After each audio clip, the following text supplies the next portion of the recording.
తెలుసుకోవడం జరిగి అతన్ని ఇచ్చి అంగరంగ వైభవంగా ఈ అతని యొక్క కళ్యాణాన్ని కూడా విశేషంగా చేసే సందర్భంలో ఈ సత్యనారాయణ వ్రతం మళ్ళీ మర్చిపోయాడు. అంటే ఏదైనా శుభకార్యంగా కూడా చేసుకోవచ్చు కాబట్టి అప్పుడు చేయొచ్చు కదా. అందరినీ కూడా వచ్చిన అందరినీ బంధువులందరినీ కూడా అతన్ని రిసీవ్ చేసుకునే సందర్భంలో ఈ మర్చిపోవడం జరిగిందట. అలా కష్టాలు వీరికి ఎట్లా ఇవ్వాలని అంటే భగవంతుడి మంచి చూపు ఉండడమే మనకు పుణ్యం. పుణ్య పాపాలంటూ ఏముండయి. భగవంతుని యొక్క శుభ దృష్టియే మనకు పుణ్యము. భగవంతుని యొక్క పాప దృష్టియే మనకు భగవంతుని యొక్క దృష్టి లేకపోవడమే మనకు పాపము. ఆ విధంగా పుణ్య పాపాలు ఆ విధంగా కలుగుతాయి. కాబట్టి ఆ శుభ దృష్టి లేకపోవడం మూలాన అతనికి పాప ఆ దృష్టి కలగడం జరిగి అప్పుడు ఆ పెళ్ళైన ఆ అల్లుడితో కూడా ఒకటే బిడ్డ కాబట్టి ఇల్లరిక పల్లుడుగా చేసుకోవడం జరిగింది. అతన్ని ఆ వ్యాపారంలో భాగస్వామిగా చేసుకోవడం జరిగి రత్నసానుపురము అంటే ఆ చంద్రకేతు మహారాజు పరిపాలించేటటువంటి రత్నసానుపురాన్ని ఆ వైశ్యులు ఇద్దరు కూడా అల్లుడు మామగారు చేరుకోవడం జరిగింది. అక్కడ వ్యాపారం చేసుకుంటున్నారట. అక్కడ వారి యొక్క ఆభరణాలు తయారు చేయించి వ్యాపారం చేస్తున్నారన్నట్టు.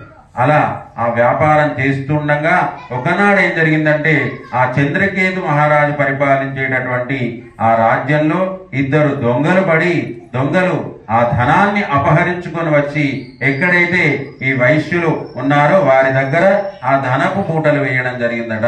ఆ ధనపు మూటలు వేసేసరికి వీళ్ళే దొంగలని నిశ్చయించుకొని, అయ్యా మేము దొంగలం కాదయ్యా, మేము చెప్పింది వినండి అయ్యా, మా ఊరిదయ్యా అని చెప్తుంటే వింటాడా? అప్పుడు ఆ భగవద్ అనుగ్రహం లేకుండా అయింది.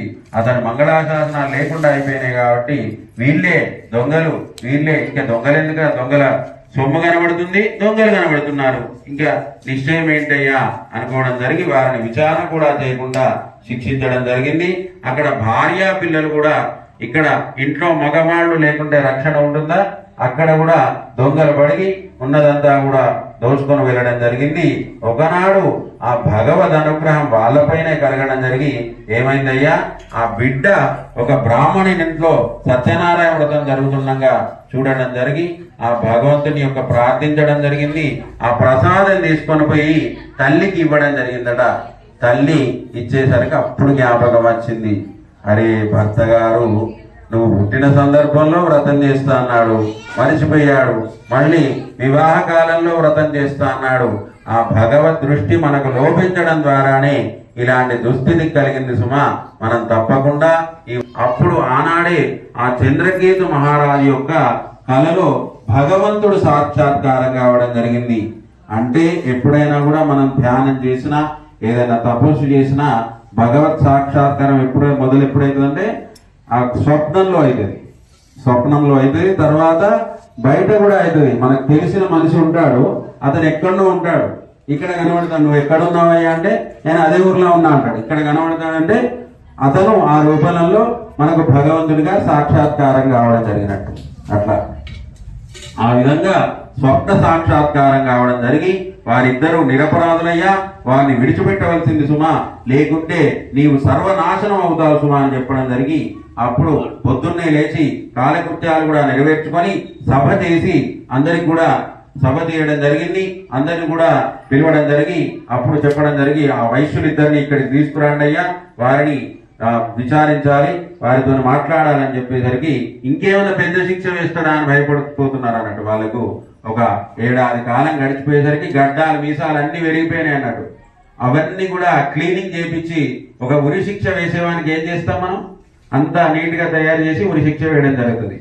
గొర్రెపోతును కూడా మనం బలిస్తారు, దానికి మంచిగా దండ వేసి బొట్టు పెట్టి అన్ని దిద్దిపోతుంటే దానికి తెలుసా నేను బలి అయితే అని తెలియదు. దానికి డబ్బులు కొడుతుంటే అది కూడా హుషారుగా పోతుంటది. లాస్ట్కి పోయినాక దానికి బలి ఇవ్వడం జరుగుతుంది. అట్లా వీళ్ళిద్దరు కూడా మాకు ఇంకేమైనా పెద్ద శిక్ష వేస్తాడా ఏంటిదా అని భయపడుతూ పోతూ ఉంటే అక్కడ రాజుగారిని నమస్కారం చేయడం జరిగింది. అయ్యా మమ్మల్ని శిక్షించబాకండి, మమ్మల్ని ఏం చేయకండి అని అనేసరికి అప్పుడు అక్కడ ప్రార్థించినాక వారు చెప్పడం జరిగింది, మీరు ఏదో మొక్కి ఉంటారు సుమా, ఆ మొక్కు మర్చిపోవడం మూలానే ఇలాంటి దుస్థితి కలిగింది. ఆ విధంగా ఈ మొక్కు తీర్చుకున్నట్టయితే అంతా శుభమవుతుందని చెప్పేసరికి అప్పుడు ప్రార్థించుకోవడం జరిగిందట. అప్పుడు భగవంతుని ప్రార్థించేసరికి అక్కడ ఆ విధంగా వారికి మళ్ళా ధనం అంతా ఎక్కడిదక్కడ ఉండేటట్టు చేయడం జరిగిందట. ఓ 2 కచ్చరాలలో బంగారం ఉంటే ఒక 4 కచ్చరాల బంగారాన్ని మళ్ళీ రాజుగారి ఇవ్వడం జరిగింది. అంటే 2 కచ్చరాలు పోయి 4 కచ్చరాలు అయినాయి. ఆ మామ ఏంటంటే బాగా ఇంకా ధనం కావాలన్నట్టు ఉన్నది అన్నట్టు ఆయనకి. ఎందుకంటే మళ్ళీ జైల్లో పడదామా, మళ్ళీ ఇంకో 4 వస్తాయి కదా అనుకుంటున్నాడు అట్లా. మామ ఒక్కసారి పడ్డది సరిపోలే, మళ్ళా పడదామా అనుకుంటూ ఆయనను హెచ్చరించడం జరిగి ఇక వెళదాంపా అని చెప్పి అతను తీర్థయాత్రలు కూడా సేవిస్తూ దాన ధర్మాలు కూడా చేస్తూ బ్రాహ్మణులకు దాన ధర్మాలన్నీ కూడా చేస్తూ ఊరికి బయలుదేరడానికి సిద్ధపడడం జరిగిందట. ఈ విధంగా కాందే రేవాకాండే సత్యనారాయణ వ్రతకథాయాం తృతీయోధ్యాయ సమాప్తః. బోల్ రమా సహిత సత్యనారాయణ స్వామి మహారాజ్ కీ జై. మొక్కోండి కొబ్బరికాయలు అందబడుతున్నాడు.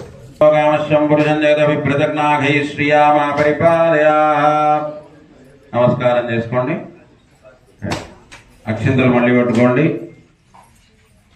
3వ కథ 4వ కథ ఒకటే దాన్ని మధ్యలో ఆపుకోవడం జరుగుతుంది. పెద్దగా ఉంటుందని బాహుబలి సినిమా లెక్క 1, 2.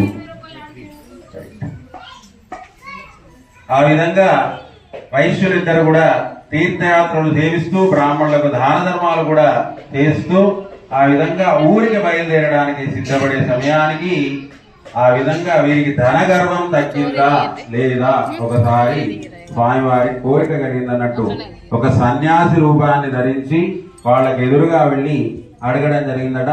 పోయి వైశ్యులారా, మీరు ఏం చేస్తున్నారయ్యా? మీ అక్కడ పడవ అక్కడ ఊరు దాటడానికి ఒక వాగు మధ్యలో అడ్డం వచ్చిందట. అవి దాటడానికి ఒక పడవను ఏర్పాటు చేసుకుంటున్నారు. అంటే ఈ కచ్చరంలో ఉన్న ధనాన్ని అంతా కూడా దానికి షిఫ్ట్ చేస్తుంటే పక్కకుండి చూస్తున్నాడు అన్నట్టు. సన్యాసి రూపంలో ఉన్నటువంటి భగవంతుడే పక్కకుండి చూస్తూ అంతా అయిపోయినాక అడిగిండట, మీ పడవలో ఏమున్నాయ్యా?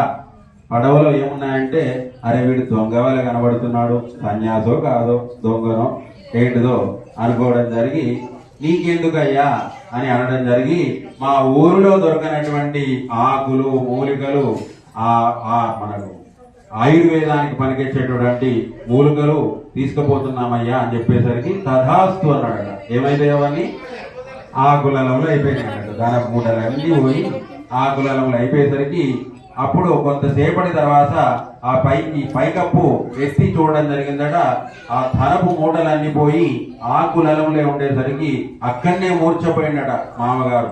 మూర్చపోవడం జరిగి, అయ్యో నేను సంపాదించింది బాయే, రాజుగారిచ్చింది బాయే అని అనుకోవడం జరిగి, ఇన్ని సంవత్సరాల సంపాదన అంతా పోయింది, రాజుగారిచ్చింది కూడా పోవడం జరిగిందని భావిస్తూ అప్పుడు ఆ అల్లుడు గారు అతన్ని చెప్పడం జరిగి, అతనితో పరిహాసంగా మాట్లాడావు సుమా, మన పెద్దవాళ్ళని ఎప్పుడైనా కూడా గౌరవించాలి.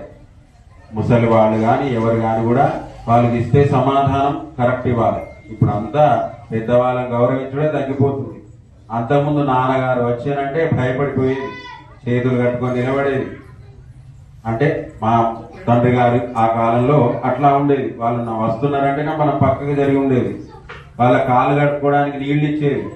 ఇంట్లోకి రాగానే ఒక గుండెలో నుంచి నీళ్ళు ఇచ్చి వాళ్ళకి తాగడం చెప్పేది. కాళ్ళకు నమస్కారం చేసేది. అంటే అందరి కుటుంబాలు ఉండకపోవచ్చు, మా దానిలో అయితే కంపల్సరీ ఎవరైనా పెద్దవాళ్ళు వస్తే కాళ్ళకు నమస్కారం చేయాలి తప్పనిసరి. ఆ విధంగా ఆ కాళ్లకు నమస్కారం చేయకున్నా పర్వాలేదు కానీ వాళ్ళని గౌరవించాలి, పెద్దవాళ్ళని గౌరవించాలి. అట్లా అతను పెద్దవాడని చూడకుండా, సన్యాసి అని చూడకుండా అతన్ని హీనపరుస్తూ మా దగ్గర ఏం లేదయ్యా అని అబద్ధం చెప్పేసరికి అదంతా ఎట్లా అతను తథాస్తు అన్నాడు, సంస్కృతంలో ఏమో అన్నాడయ్యా అని అల్లుడు చెప్పడం జరిగి ఆ విధంగానే జరిగిందని భావిస్తూ అప్పుడు అతన్ని వెళ్ళి ప్రార్థించినట్టయితే అంతా మనకు శుభం అవుతుందని చెప్పేసరికి అప్పుడు సాష్టాంగ నమస్కారం చేయడం జరిగిందట.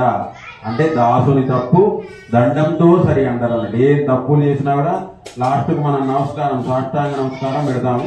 అంటే ధ్వజస్తంభం దగ్గర పెట్టాలి. ఎప్పుడైనా ఇక్కడ పెట్టరాదు కాబట్టి దేవుళ్ళు అడ్డం ఉంటారు కాబట్టి ఎప్పుడైనా మనం బయట నుంచి వచ్చి దేవాలయానికి రాగానే ఏం చేయాలి, కాళ్ళు కడుక్కోవాలి. ఆపాదు అంటే మోకాల దాకా కడుక్కోవాలట. అసలు అయితే మో చేతుల దాకా కడుక్కోవాలి. దుర్గ వాళ్ళు కడుక్కుంటారు కొన్ని ఏంటంటే వాళ్ళు మన నుంచే చూసి నేర్చుకున్నారు ఏదో కావచ్చు, కానీ మో చేతుల దాకా కడతారు, కాళ్ళ దాకా కడతారు. అసలు అదే మోకాళ్ళ దాకా కడుక్కోవాలి, మో చేతుల దాకా కడుక్కోవాలి అన్నట్టు. కడుక్కొని లోపలికి వచ్చి అక్కడ ధ్వజస్తంభం దగ్గరనే సాష్టాంగ నమస్కారం చేయాలి. లోపలికి వచ్చి చేయడం అవసరం లేదు, అక్కడనే నమస్కారం చేసి ఏ మూర్తి ప్రధానమై ఉంటాడో విష్ణుమూర్తి దేవాలయంలో అయితే ఒక 4 ప్రదక్షిణాలు చేయవలసి ఉండాలి. మిగతా ఆంజనేయ స్వామి దేవాలయమైనా ఏదైనా కూడా 5 ప్రదక్షిణలు ఆ విధంగా చేయవలసి ఉంటాయి. నవగ్రహాలకు 9 ప్రదక్షిణలు ఆ విధంగా చేసుకోవాల్సి ఉంటాయి. ఆ విధంగా అక్కడ అతన్ని సాష్టాంగ నమస్కారం చేయడం జరిగి ప్రార్థించడం జరిగిందట. అయ్యా మా తప్పును క్షమించండి, మమ్మల్ని కాపాడవలసిందని వేడుకునేసరికి ఓరి నా పూజ చేస్తా అన్నారా, నా పూజ మరిచారా అని అప్పటిదాకా ఇంకా గుర్తిస్తులేరట. ఇంకా భగవంతుడే వచ్చిండు మమ్మల్ని పరీక్ష పెడుతున్నాడనే భావనకు రాక అప్పుడు ప్రార్థించడం జరిగి, అయ్యా బ్రహ్మాది దేవతలే నిన్ను గ్రహింపజాలరయ్యా, ఇక మేమెంతటి వారమయ్యా, అల్పులమయ్యా, అజ్ఞానులమయ్యా, మమ్మల్ని క్షమించవలసిందయ్యా అని ప్రార్థించడం జరిగిందట. అప్పుడు ధనాన్ని ఎక్కడిదక్కడ ఉండేటట్టు చేసి ఆ భగవంతుడు వాళ్ళని ఆశీర్వదించడం జరిగింది. ఆ విధంగా వాళ్ళు తీర్థయాత్రలు కూడా సేవిస్తూ బ్రాహ్మణులకు దాన ధర్మాలు కూడా చేస్తూ కూడా ఆ విధంగా ఊరికి బయలుదేరడానికి కూడా సిద్ధపడడం జరిగిందట. మనం ఎప్పుడైనా కూడా ఎటైనా విదేశాలకు వెళ్ళినా తీర్థయాత్రలకు వెళ్ళినా మనకు పోయేటప్పుడు ఏమనిపించేది, వచ్చేటప్పుడు ఇంకా లేట్ అవుతున్నది, మన ఊరు వస్తులేదేంది అనే భావన కలుగుతా ఉన్నట్టు. మనం హైదరాబాద్ రాగానే మన ఊరు వచ్చినట్టు, మన తెలుగు భాష ఊర్లు రాగానే మన ఊరికి వచ్చినట్టు సంతోషం అవుతుంది. ఇక్కడ మన భాష మాట్లాడవచ్చు అన్నట్టు అనిపిస్తుంది. వాళ్ళకి కూడా ఆ ఊరు కనబడేసరికి సంతోషపడుతూ అక్కడ మేము వస్తున్న రాకను ఒక దూతతోని తెలిపి పంపడం జరిగిందట. ఆ దూత వెళ్లే సమయానికి ఈ సత్యనారాయణ వ్రతాన్ని చేస్తున్నారట. ఆ భార్య మంచిగానే చేసింది, కానీ ఈ బిడ్డ పెళ్ళైన కొద్ది రోజులకు పోయింది కదా మొగడు, ఏమైనా దొడ్డైండా బక్కగైండా, నా గురించి ఏమైనా తెస్తున్నాడా, బంగారం నగో నట్రో తెస్తున్నాడా అని అనుకున్నారట. ఎప్పుడైనా ఎటైనా పోయినా ఏం చేయాలంటే దుబాయ్ పోయి ఎటు పోయి కానీ మర్చిపోయింది అనుకో, ఇక్కడనే కొనుక రావాలి, జైత్యాలనే కొనుక రావాలి, కానీ నేను దుబాయ్ నుంచి తెచ్చినా నీకు గాజులు కొనుక వచ్చినా అని ఇవ్వాలన్నట్టు. భార్య సంతోషపడతారు, అప్ప సంతోషులు భార్య కట్ట. ఆ విధంగా వాళ్ళకి ఇస్తే ఎప్పుడైనా ఏంటంటే మనం గుడికి వెళ్ళినా కూడా మామూలుగా రాకూడదు. గుడికి వస్తే ఏదైనా పండు ఫలము పుష్పము తులసి దళాలు వట్టి చేతుల్లో రాకూడదు. ఏం లేకుంటే అయ్యగారికి ఇంత దక్షిణ, హారతి పళ్ళలో దక్షిణ లేకుండా ఉండిలో దక్షిణ వేయాలి. వట్టి చేతులతోనే రాకూడదు దేవాలయానికి. చిన్న పిల్లల దగ్గర కూడా వట్టిగా పోకూడదు. ఏదైనా తినుబండారాలో స్వీటో ఏదైనా పట్టుకొని పోవాలి. ఏజ్ వాళ్ళ దగ్గర కూడా వట్టిగా పోకూడదు. వాళ్ళ దగ్గర కూడా పండ్లో ఫలమో ఏదైనా పట్టుకపోవాలి. ఏమి తెచ్చినావు బిడ్డ, అక్కడి నుంచి వచ్చినావు అనుకుంటే అడుగుతారు వాళ్ళు. ఆ విధంగా మనం కూడా అట్లా అనుకోవాలన్నట్టు. ఆ విధంగా భార్యకు అంటే ఎటన్నా చాలా రోజులు మనం ఎటన్నా పోవడం జరిగి క్యాంపు ఎటన్నా పోయి వస్తే ఏంటంటే వాళ్ళకి ఇంత గిఫ్ట్ తీసుకురావాలి. ఇన్ని రోజులు మనం లేనిదంతా కూడా ఆ విధంగా ఇస్తే దాంతో సంతోషపడుతుంది. కానీ బాగా రోజులు పోయినా ఎటు పోయినవన్నీ ఆ తిట్లన్నీ అనుభవించకుండా అయిపోతుంది. ఆ బంగారమో ఏదోటి గాజులో చిన్న 100 రూపాయల వస్తువైనా వాళ్ళకి సంతోషం. అని నా భర్త గారు ఇచ్చిండు, నాకు గిఫ్ట్ ఇచ్చిండు అనే భావనకు వస్తుంది అన్నట్టు. ఆ విధంగా ఆమె భర్త గారు వస్తున్నాడని ఏం చేసింది, తీర్థ ప్రసాదం తీసుకోకుండా అక్కడికి వెళ్ళడం జరిగింది. తీర్థ ప్రసాదం తీసుకోకపోయేసరికి 2 పడవలు సమాంతరంగా వస్తుంటే ఈ భర్త గారు వచ్చేటటువంటి పడవ ఆమెకు కనబడకుండా అయిపోయింది అన్నట్టు. భగవంతుని యొక్క ఆ మహిమ వల్ల అది కనబడకుండా అయిపోయి అది మునిగినట్టు కనబడుతుంది అన్నట్టు. భర్త గారు మునిగిపోతున్నాడు అనుకుంటూ ఇక్కడి నుంచి చూస్తుంది అన్నట్టు, ఆమె మునిగిపోతుంది అన్నట్టు. ఆ విధంగా బాధపడుతూ నేను కూడా నీళ్లలో దుంకి చనిపోతా, నేను కూడా భర్త గారు చనిపోయిందంటే ఇంకా నాకెందుకు అని అనుకోవడం జరిగి ఆమె కూడా నీళ్లలో దుంకి చనిపోతా అని సిద్ధపడేసరికి ఆకాశవాణి రూపంలో మాటలు వినబడ్డాయట. ఆకాశవాణి రూపంలో మాటలు వినబడి అక్కడ ఆ స్వామిని ప్రార్థించేసరికి అప్పుడు నీ బిడ్డ నా వ్రతం చేసింది కానీ ప్రసాదం తీసుకోకుండా వచ్చింది సుమా, అంటే ప్రసాదాన్ని ఎప్పుడు కూడా ధిక్కరించకూడదు అయ్యా. అంటే నేను అందరినీ తక్కువ చేస్తున్నా అనుకోకండి. మాకు సంతోషి మాత అయ్యా, నాకు ఇవాళ గురువారం అయ్యా, నాకు శుక్రవారం, నువ్వు తీసుకో ప్రసాదం, తర్వాత ఎవరికన్నా ఇయ్యి. నీ వ్రతం అంతా పక్కకు అట్లా గుళ్ళే దేవుని ప్రసాదం తీసుకోవాల్సిందే. అది పులిహోరణ, దద్దోజనమా, చక్కెర దాని మీద ఆ భావనే ఉండదు. అసలు ప్రసాదం అంటే దేవుని యొక్క అనుగ్రహం అంతే. అదే అనుకోవాలి తప్ప అది స్థిరణ, చొండెల అవన్నీ ఆలోచన ఉండదు. మనం దేవుని యొక్క అనుగ్రహం. మనం తిరుపతిలో అట్లా అనుకుంటారా, ప్రసాదం దొరికితేనే ఎంతో వైభవం. మనకు ఒక్కోసారి లేట్ అవుతుంటది, వాళ్ళు తెచ్చే వరకు ప్రసాదం మిస్ అవుతుంది. మనకు తిరుపతిలో అట్లా అనుకోం, ఏది ఇస్తే అది సంబరం అనుకుంటాం. మనకు ఇక్కడ ఇస్తేనే ఇక్కడ ఏదో పెడతాండి అయ్యగారు అన్నట్టు పోతుంది. దాని విలువ ఉన్న చోట విలువ ఎక్కువ ఉంటుంది. అట్లా అక్కడ దొరుకుడే కష్టం మనకు. ఆ విధంగా ఆ ప్రసాదాన్ని మళ్ళీ స్వీకరించి వచ్చిందట. ఈమె స్వీకరించి వచ్చేసరికి మళ్ళా ఎక్కడిదక్కడ కూడా అల్లుడు గారు ఆ పైకి తేలి ఉండడం జరిగి అక్కడ భక్తి శ్రద్ధలతో కూడా ఆ సత్యనారాయణ వ్రతాన్ని అక్కడ రేవులోనే చేయడం జరిగింది. ఒక 5 రోజుల పాటు కూడా విశేషంగా చేయడం జరిగి అందరికి కూడా అక్కడనే భోజనాలు కూడా ఏర్పాటు చేయడం జరిగి భగవంతుని యొక్క అనుగ్రహానికి పాత్రుడు కావడం జరిగింది. ఇది స్కాందే రేవాకాండే సత్యనారాయణ వ్రతకథాయాం పంచమోధ్యాయ చతుర్థోధ్యాయ సమాప్త. లోభ బుద్ధి చూపించదు. మనకు శక్తి గలది చెయ్యాలి. ఏదైనా శక్తి కాని మనం ఎత్తుకోవద్దు, శక్తి గలదే చేయాలి. మనకి ఎక్కడైనా మన ఇంట్లో కానీ దేవాలయంలో కానీ ఏంటంటే మనకు శక్తి గలదే మనం ఇక్కడ సమర్పిస్తా అనుకోవాలి. శక్తి లేని చేయవద్దు, శక్తిని మించి చేయకూడదు, శక్తికి తక్కువ చేయకూడదు. అది ఎక్కడైనా కూడా అయ్యగారికి ఇచ్చే సంభావనలు అయినా కూడా మన శక్తి ఎంత ఉంటుందో అంత, శక్తికి ఎక్కువ వద్దు తక్కువ వద్దు. అది దేవాలయానికి ఇచ్చే ఏదైనా దాన ధర్మాల్లో కూడా మన శక్తి ఎంత ఉంటుందో అంత ఇవ్వాలి.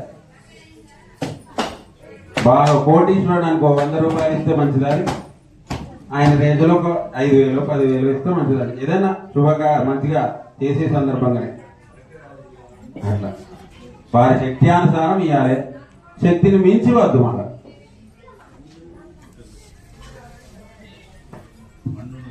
గోప్యంగానే ఉంచాలంటారు.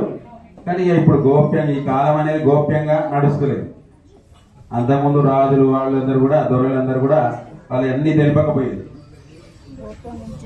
ఇప్పుడు పేరుంటే